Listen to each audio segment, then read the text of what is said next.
नमस्कार बच्चों, आज हम पढ़ेंगे कक्षा 12 में विषय जीव विज्ञान अध्याय 1 जीवों में जनन। ये इसकी रिवीजन वीडियो है।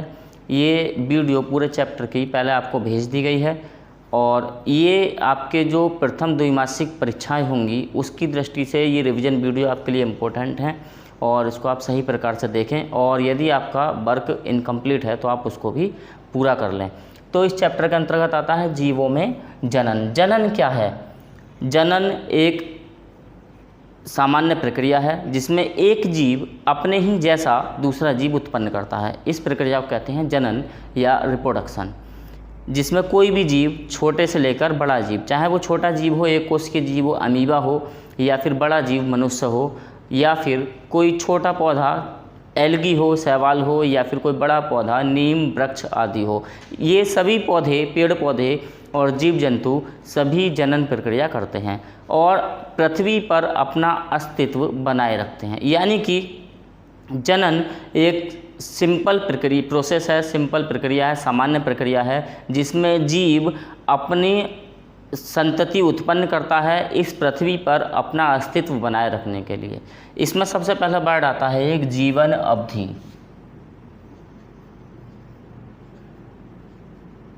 जीवन अवधि, इंग्लिश में इसको कहेंगे लाइफ स्पेन।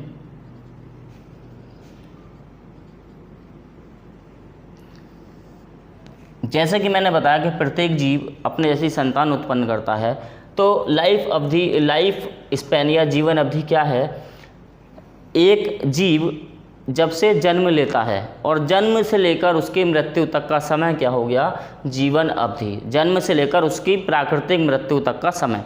जो जीव इस दुनिया में आता है, चाहे वो पेड़ पौधा हो, चाहे जीव जंतु हो, उसकी मृत्यु निश्चित होती है। यही हमने पढ़ा था पिछले साल 11वीं क्लास में कि जो जीवित प्राणी होते हैं उसके क्या लक्षण होते हैं। तो उसके लक्षणों में हमने ये भी पढ़ा था कि जन्म होता है और उसकी मृत्यु भी अवश्य होती है। तो प्राकृतिक मृत्यु तक का समय, उसके जन्म से लेकर प्राकृतिक मृत्यु तक का समय क्या होगा? जीवन अवधि। किसी जंतु के जन्म से लेकर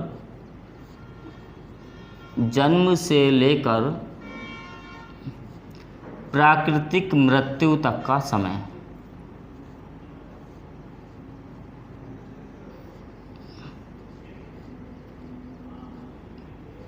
क्या कहलाएगा? लाइफ स्पेन या जीवन अवधि। जैसे मान लीजिए आम का पेड़ है, आम का पेड़, आम के पेड़ की जीवन अवधि होती है लगभग 200 वर्ष। मनुष्य है, मनुष्य की जीवन अवधि होती है लगभग 70 वर्ष। औसतन आयु है ये। जैसे कोई आम का पेड़ है, आम के पेड़ ने जन्म लिया, ग्रो हुआ आम का पेड़ और उसकी मृत्यु हो गई 200 वर्ष बाद, तो ये क्या हो गया? ये उसकी जीवन अवधि हो गई। ऐसी मनुष्य है, मनुष्य का जन्म हुआ और 70 वर्ष बाद या 80 वर्ष बाद या 90 वर्ष बाद उसकी प्राकृतिक मृत्यु हो गई, तो वो क्या हुआ? वो उसकी जीवन अवधि हो गई। अगर इनकी जीवन अवधि 200 वर्ष है, मान लीजिए आम का पेड़ 200 वर्ष बाद वो नष्ट हो जाएगा, तो इसका मतलब 200 वर्ष बाद आम के पेड़ का अस्तित्व खत्म हो जाना चाहिए था। लेकिन उससे पहले मैंने क्या बताया? ये कौन सी प्रोसेस कर देते हैं? ये प्रोसेस कर देते हैं जनन की या रिप्रोडक्शन की। यानी जनन की प्रक्रिया क्यों आवश्यक है? 200 साल बाद ये आम का पेड़ खत्म हो जाएगा अगर यदि ये अपने जैसे आम के पेड़ उत्पन्न ना करे तो आम का अस्तित्व खत्म हो जाएगा। ऐसी मनुष्य है, 70 वर्ष बाद ये मनुष्य खत्म हो जाएगा इस पृथ्वी से। अगर अपने जैसी संतान मनुष्य उत्पन्न ना करे तो मनुष्य का अस्तित्व भी इस पृथ्वी से खत्म हो जाएगा। तो इस पृथ्वी पर अपना अस्तित्व बनाए रखने के लिए जनन की प्रक्रिया बहुत ही आवश्यक है। अब जनन की 2 तरीके की विधियां होती हैं, 2 विधियों से जनन होता है। नंबर 1 होता है अलैंगिक जनन।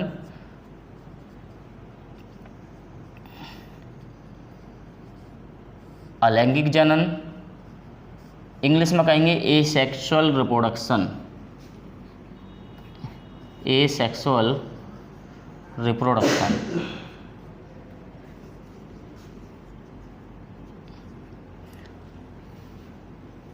और नंबर 2 है लैंगिक जनन।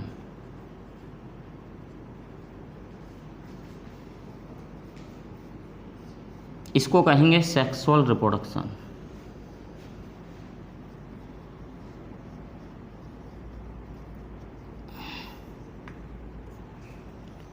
तो जनन 2 प्रकार से होगा, अलैंगिक जनन और लैंगिक जनन।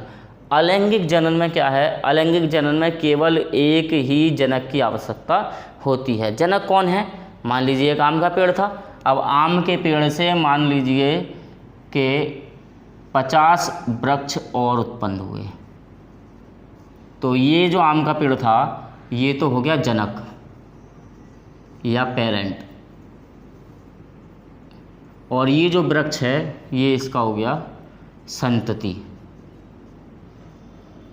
या संतति, क्योंकि संतति स्त्रीलिंग वर्ड है इसलिए इसको क्या लिखेंगे, डॉटर।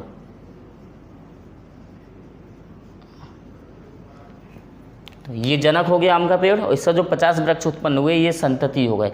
तो अलैंगिक जनन में केवल एक जनक की आवश्यकता होती है और लैंगिक जनन में 2 जनकों की आवश्यकता होती है। माता और पिता दोनों अलग अलग होते हैं।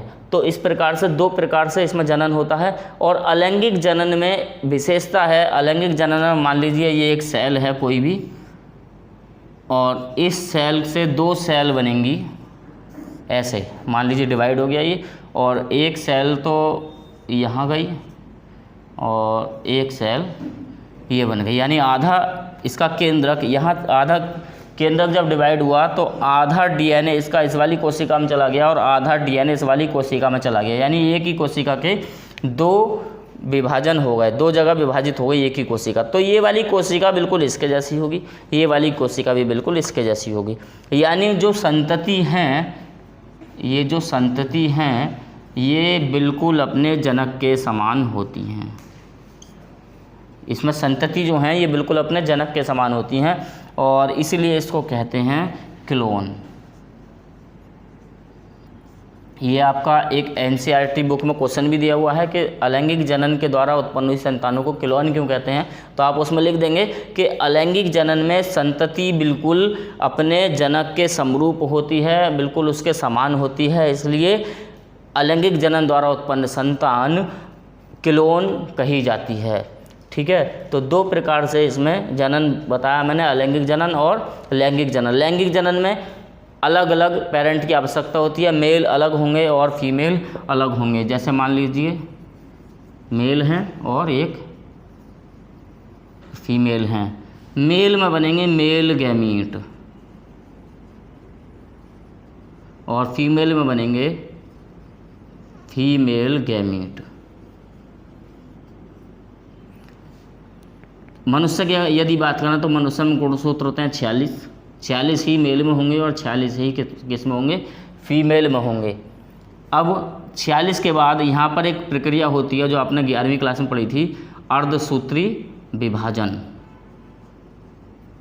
अर्धसूत्री विभाजन या मियोसिस, दोनों में प्रक्रिया होगी। गैमीट बनने के टाइम में गैमीटोजेनेसिस के अंतर्गत ये प्रक्रिया होगी अर्धसूत्री विभाजन की, मियोसिस की, जिसके अंतर्गत ये 46 गुणसूत्र किस में बढ़ जाएंगे, 46 गुणसूत्र के हो जाएंगे आधे, यानी 23 तो मेल गैमीट में होंगे और 23 ही किस में होंगे, फीमेल गैमीट में होंगे। और मेल गैमीट और फीमेल गैमीट फ्यूज करके क्या बनाएंगे, जाइगोट, यानी 23 गुणसूत्र इनसे आए, 23 गुणसूत्र इनसे आए, आधे कैरेक्टर मेल के और आधे कैरेक्टर फीमेल के। तो इसलिए ये संतान जो होगी ये अपने आप में ना तो इसके जैसी होगी बिल्कुल, ना इसके जैसी होगी, क्योंकि आधे कैरेक्टर तो इनके हैं और आधे कैरेक्टर इनके हैं, ये अपने आप में अलग होगी। इसलिए लैंगिक जनन के अंतर्गत जो संतान होती हैं उसमें विभिन्नताएं पाई जाती हैं, जबकि अलैंगिक जनन के अंतर्गत जो संतान होंगी वो क्लोन कही जाती हैं। इसके बाद हम देखेंगे अलैंगिक जनन की विधियाँ। अलैंगिक जनन जो होता है वो कितनी विधियों द्वारा होता है और किस प्रकार से होता है। अलैंगिक जनन में सबसे पहले विधि आती है द्विविभाजन, उसके बाद बीजाणु जनन, मुकुलन, कली का निर्माण, खंडी भवन और पुट्टी भवन। द्विविभाजन या बाइनरी फ्यूजन ये होती है अमीबा में। अमीबा जैसे इसमें दिया हुआ है द्विविभाजन, यानी शब्द से स्पष्ट है कि कोई भी चीज़ है या कोई जंतु है वो द्विविभाजन यानी द्वि अलग हो गया, द्वि मतलब दो, विभाजन मतलब डिवाइडेशन यानी दो पार्ट में डिवाइड हो जाना।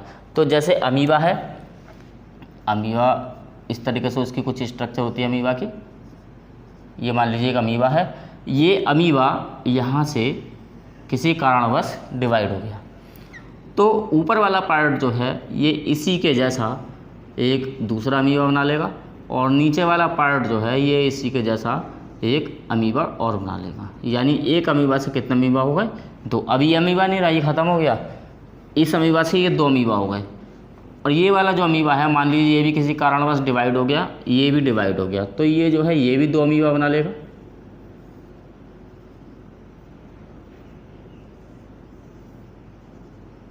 और ये वाला पार्ट जो है ये भी दो अमीबा बना लेगा।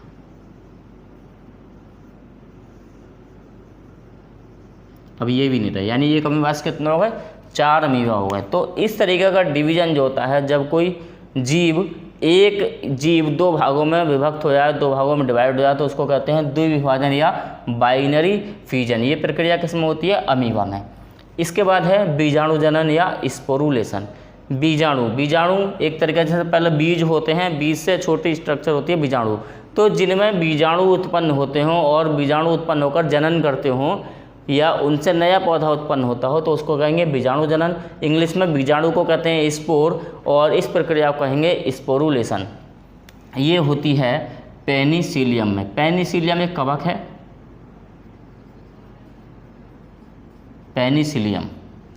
पेनिसिलियम एक कवक है जिसकी एक प्रजाति होती है पेनिसिलियम नोटेटम, बहुत ही इंपॉर्टेंट है, जिससे पेनिसिलिन नाम की एंटीबायोटिक भी बनाई जाती है। ये क्या है? पेनिसिलियम क्या है? एक कवक है। इसकी स्ट्रक्चर कुछ इस प्रकार से होती है और ये यहाँ पर क्या होगा? ये बन गए स्पोर। ये स्पोर क्या होंगे? जब ये स्पोर मैच्योर हो जाएंगे तो ये ज़मीन पर गिरेंगे और ज़मीन पर गिरने के बाद में एक नया पेनिसिलियम बना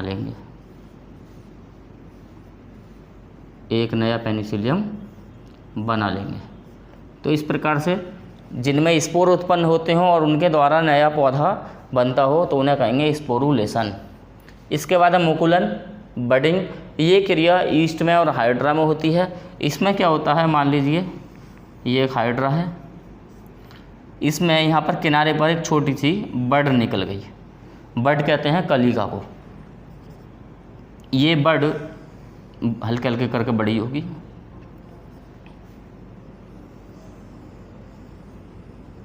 बड़ी होने के बाद उसके बाद यहाँ से ये अलग हो जाएगी।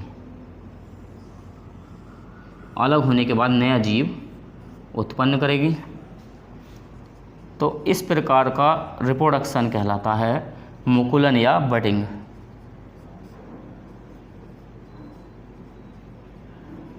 और ये जो आउटग्रोथ निकली है इसको कहेंगे बड। तो इस प्रकार से ये रिप्रोडक्शन क्या होगा? ये कहलाएगा बडिंग। इसके बाद है कली का निर्माण या बड फॉर्मेशन। जैसे अभी बताया कि हाइड्रा में बड फॉर्मेशन होता है, बडिंग होती है, ऐसे ही पौधों में क्या होगा? पौधों में कोई एक पार्ट है, एक पौधा है, वो पत्तियों पर या तने पर उसके कली का निर्माण हो जाएगा, एक बड निकल जाएगी, आउटग्रोथ निकल जाएगी और उसी बड से वो बड अलग होने के बाद क्या होगा? दूसरा पौधे को जन्म देगी, तो वो क्या कहलाएगा? कली का निर्माण या बड फॉर्मेशन कहलाएगा। इसके बाद है खंडीभवन या फ्रेगमेंटेशन। इसको कभी कभी रीजनरेशन भी कह देते हैं।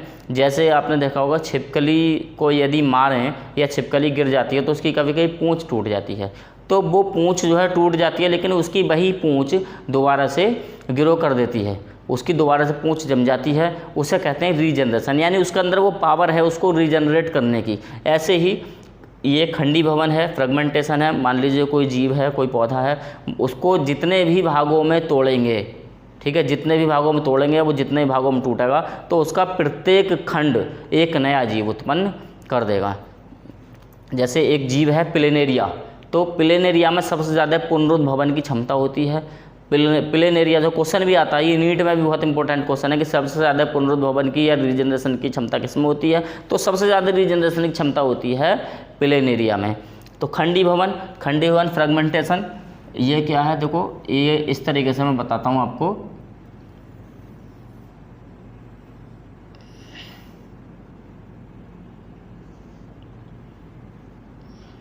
ये एक सवाल है, इसे कहेंगे स्पाइरोगायरा।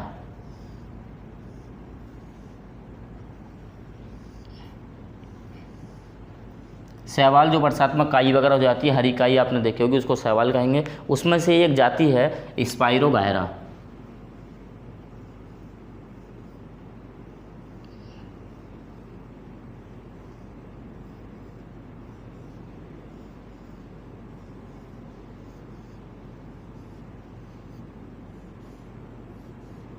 ये मान लीजिए यहाँ से अलग हो गया, यहाँ से अलग हो गया, यहाँ से अलग हो गया, तो इसका प्रत्येक खंड क्या करेगा, एक नया स्पाइरोगायरा बना लेगा। ऊपर वाला खंड है, ये भी क्या करेगा, नया स्पाइरोगायरा बना लेगा।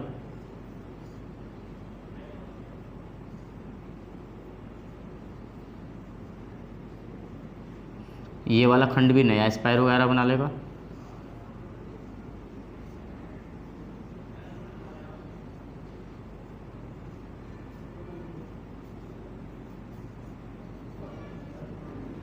ये भी नया स्पाइरोगायरा बना लेगा।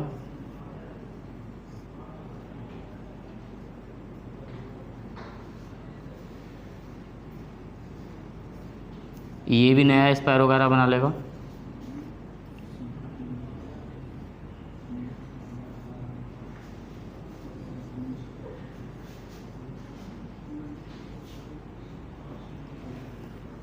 यानी इस प्रक्रिया में जो जीव जिसके खंड हो जाएंगे तो प्रत्येक खंड एक नया जीव बना लेगा। यह है स्पाइरोगायरा में खंडी भवन।